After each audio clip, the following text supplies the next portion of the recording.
We ask the questions. What is needed in the world? Is that going to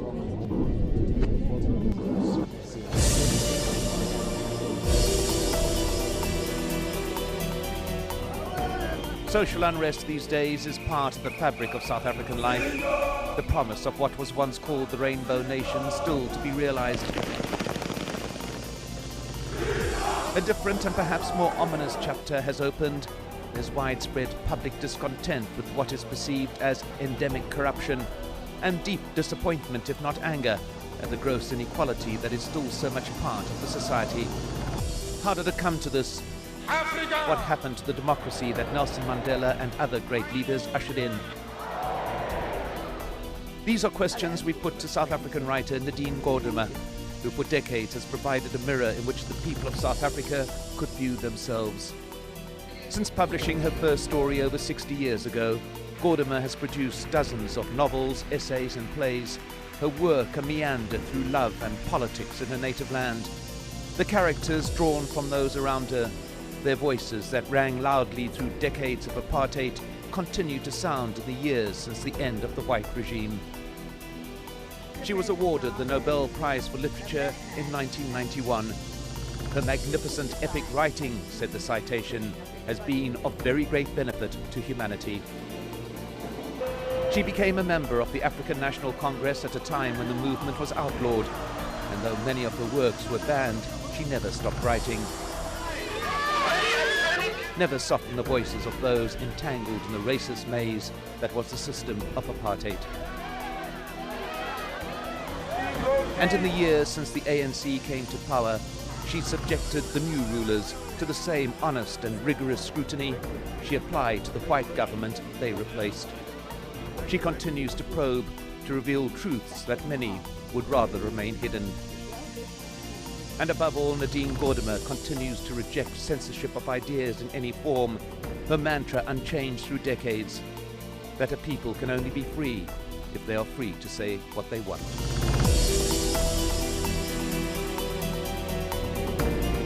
Nadine Gordimer, thank you for talking to Al Jazeera.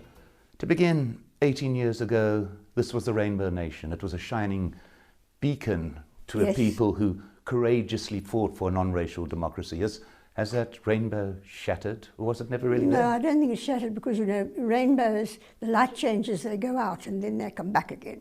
But a lot of things have to happen, a lot of good rain, not just the ordinary kind, but the rain of good sense and of determination and courage has to come before the rainbow comes back. What happened? What happened in these years? Well, you know, everybody has their own theories about it, and you find that you yourself, your ideas are changing or developing all the time. I think one of the key things is that during the time of the struggle, those of us who were in the struggle at the very height of it or playing a humble part in it, we were totally concentrating on getting rid of apartheid, of defeating the regime. And we didn't have the time, or let's be a bit hard on ourselves, the good sense, to sit down and think about what might happen afterwards, what we might have to face. There's only one thing we couldn't have been expected to face, but I'll just mention it in passing, though it's more than that in terms of what's happening here. We didn't know that our neighbours would be in conflict and that we'd have this enormous, I think we put something like 3 million, conservative changing figure, of refugees coming and swelling our enormous unemployment problem. And yet that was a natural consequence of a developing society, was it not? Well, no, that we couldn't foresee. But let's set that aside and excuse ourselves that we couldn't have thought of that. But of course, what has been astonishing, that I suppose in our trust, in ourselves and others, was the extent of corruption, the wild materialism, the greed. I perfectly understand. I have many good friends, comrades who indeed had such a hard time. So all this is in the DNA of the majority of people, of the indigenous black majority in South Africa. So if somebody now who indeed fought so bravely and could have died and spent years on the island or in other prisons, if they come now to our post-apartheid, our free South Africa, naturally you expect to have a decent life and a comfortable living and certain privileges indeed that would come automatically with that. That I understand perfectly. You've never had a decent house. You know, you've never owned a car, perhaps some old jalopy. All these things, of course, and on top of everything else, you've never walked around freely. You've never got into the same queue at the bank. All these things, perhaps we have to look at now that we didn't think of. But why has there been this tremendous disillusion for the population here, for us, that materialism has gone wild, that some of our heroes from Umkhonto, some of our heroes who were in exile, some of our heroes who have risked their lives and they've given their time, the years of their youth, to the struggle, why they are now falling into corruption, why they cannot compensate sufficiently. As I say, my only explanation is it's in the DNA. The whites have had it since the 17th century. Now we can never make up for that. So it's another Mercedes, it's another mansion to be built, and so on. But this is very sad, because these are wonderful people, the best that any human society could produce. So to see them really betray themselves, never mind the rest of us, is very, very disturbing. Is it too trite to say that power corrupts? Well, of course, you know, that's the old adage, and it seems true. But, for instance, it didn't corrupt Mandela. Why? We've seen events at Marikana, at a platinum mine, in which workers have gone on strike asking for an increase in wages. Yet it appears to be more than just that. It seems to be more than a labour dispute. That the country's focus has gone on this and is looking at all sorts of little faults and fractures in the society which appear to be magnified. People living in unbelievable squalor, while indeed servicing the rest of us by digging up the gold or the platinum or the uranium or whatever it is. Where does the accountability lie, though? The government says it's a mining company that's responsible, but surely government has a duty to look after its people. Well, exactly. Certainly the mining company is responsible, but the government is responsible to see that the mining company deals justly with its workers. And now it's very interesting to me to see that the trade unions, that COSATU, indeed in many cases is no longer trusted by the workers. I haven't read whether this is true or not, but I can see there, again, corruption. Something with a large sum to put in your fat pocket, and you will not indeed proceed any further with challenging the mining companies. But I think the mining companies and the government, they have to get together. The mining companies must pay decent wages and provide decent accommodation for their workers. You mentioned there COSATU, the Congress of South African Trade Unions. Now, that was an organisation that was at the forefront of the struggle, an absolutely crucial ally of the African National Congress. And yet here we see this disillusion among the workers, many of the workers, with this umbrella body that was so important to the country's past. Have we forgotten where we came from, or has the unions itself changed? Has these forces changed in these years of democracy? Well, who is we? We ordinary citizens. We can't monitor the trade unions. There again, this is the Department of Labour.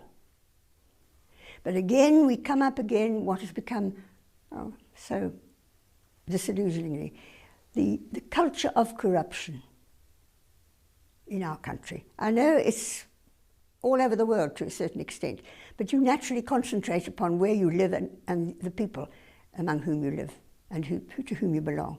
And here, considering our past and considering the remarkable success of the struggle against tremendous odds, it is almost unbelievable that we should indeed be corrupt, that we should be destroying ourselves with corruption now.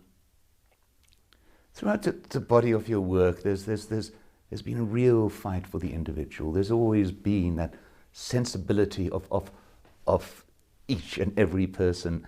And it never appeared to me that you were ever a joiner as such. You didn't seem to like groups, certainly through your work, yet you joined the ANC. You joined the African National Congress at a time that was banned. Yes, Why? yes. It's difficult to explain.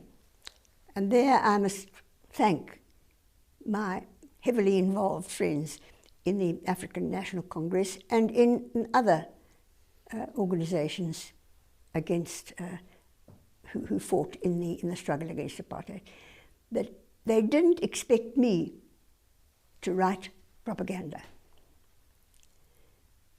They simply accepted that a writer who is by nature a writer must go deeper and look from many different angles, even doubting the judgments and feelings of him or herself. Because writing, for me, and this is what I see in the writers that I admire, it's a journey of discovery. Through our art, through the word, we are looking into the real meaning of human life.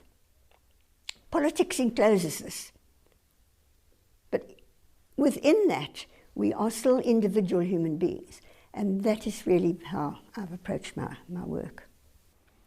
You mentioned there the issue of censorship.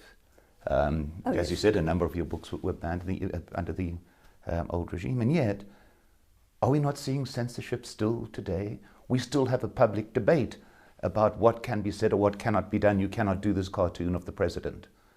Oh, indeed. You are.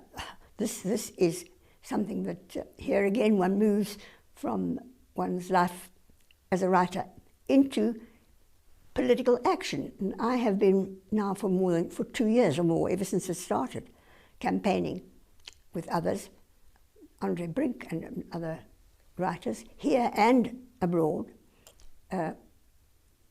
against this Protection of State Information Bill.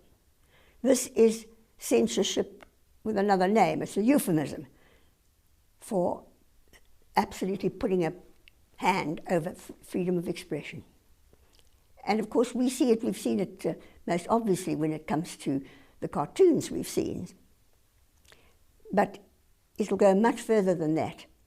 When you think that if it stands as it is now, if you are in some government department where something very doubtful and shady is going on, I know you and I'm a journalist, and you tell me something and it's just like that. And this is how journalists work all the time, and this is what the newspapers and the other media are for, to see what is really going on behind the smoke screens. I then write an article, and I get called into court under the Protection of State Information Bill. The first thing I get asked is, where did you get the information from? And I have to reveal that it came from you, and then you too are indeed arraigned as probably guilty of this, and you too will come to court and can serve a sentence. So this is an iniquitous bill. It is a very frightening bill. Why is the state so fearful? Because is it's our corrupt. democracy that vulnerable? No, my dear, it's because there are so many corrupt people, unfortunately, high up. Do you feel betrayed in a way? Do you feel betrayed by that kind of corruption, by a government that some argue has so many venal people within it? Well, you know, one's just a cipher, just one person. So it's not for me to say I'm betrayed. I feel, as part of the people of South Africa, all colours, all kinds, that we are betrayed. This is what really troubles me. And wherever you look, you know, you can ask me 24 other questions. Look what's happening in our hospitals. They are worse than they were during the apartheid time. That you have, I think 3 or 4 days ago, a doctor doing a caesarean operation with torchlight. I want to just go back in and take a look, when you received the Nobel Peace Prize in '91. No. Sorry, when you received, of course, the Nobel Prize for Literature. Yes. And the committee cited, and this is what the citation said, is that above all it is people, individual men and women, that captured her and have been captured by her. It is their lives, their heaven and hell that absorbs her. The outer reality is ever present, but it is through her characters that the whole historical process is crystallized. Is that an accurate description of your work, do you believe? Well, you know, everybody sees the work differently, and that's an interesting view of it. I wouldn't fault it, but everybody, including myself, sees it. Even my individual books I see in different ways. I might like to say here, talking of people who've influenced my thought in this way, I have been several times to Egypt. Egypt was the first country I ever went to at the age of 29 from South Africa, where my husband, Ronald Kassera, who was in British intelligence during the war in Cairo, and he took me there. And then I went again several times and was invited for various writers' occasions, and I had the greatest admiration for Naguib Mahfouz, one of the great world writers, really. And we often talked about these things. The first time I went to Egypt, it was indeed when Farouk was deposed. And when I keep my great interest in Egypt now, things that are going on there now are extremely worrying. So we seem to be going through a peculiar phase of confusion about what it means to be a human being, and how indeed to bring this about in our separate societies where indeed it is being threatened. Well, I refer to your latest book, No Time Like the Present. Just briefly, it's a story of a couple who met while in exile with the ANC, returned to a democratic country and get increasingly alienated by a society which is not what they imagined it would be. But what I found interesting in it is there's almost an anger ringing out in those pages, certainly a sense of frustration. Did you feel that when you were writing? I think it's double for them, because first of all, they were in the struggle together, but you haven't mentioned that she's black and he's white. So for him to be in the struggle is something unusual. We had wonderful people, heaven knows. We had the Slovos, we've had Bears Nordier, many people. I'm only mentioning a couple of names, you know, on the tip of my tongue. But they have then this experience, which turns out to be almost a false one when you come into what should be a normal society. They were together, didn't matter what colour, and they even married in Swaziland. She comes from a really set tribal background. I mean, the very title of the story comes from her father mouthing out from his old textbook reading, "No time like the present, get on with it, do it now." So the title, of course, has a double meaning for me. I always have my titles before I write the book, by the way. Oh, yes, do you? yes. So in that book, there's that background. But once they're in a so-called normal post-apartheid time, there are all the other social and political problems that come in, that were put aside, so to speak, while they were all fighting together in the struggle. And of course, on a very personal level, I think that individuals who marry across different backgrounds, never mind colour, even a different language background, even country background, there are always quite interesting things for each to discover about the other, to learn from, and also sometimes to be slightly shocked by. I mean, Gabu, she has this very warm relationship with her father, and she's a bit shocked by the fact that Steve is completely, he has outgrown his family background, and she's the one who has to say, look, we should go and see them. So these are the things that interest me as a writer, not just, these are the part of the big problems that human beings have to meet with each other. Underneath, they have indeed these small differences if they come from different cultures. And yet they come back to a South Africa that was supposed to be the polyglot, which was the non-racial society. It was supposed to be all of that. But it wasn't and isn't. It wasn't and isn't. And that's what we have to deal with.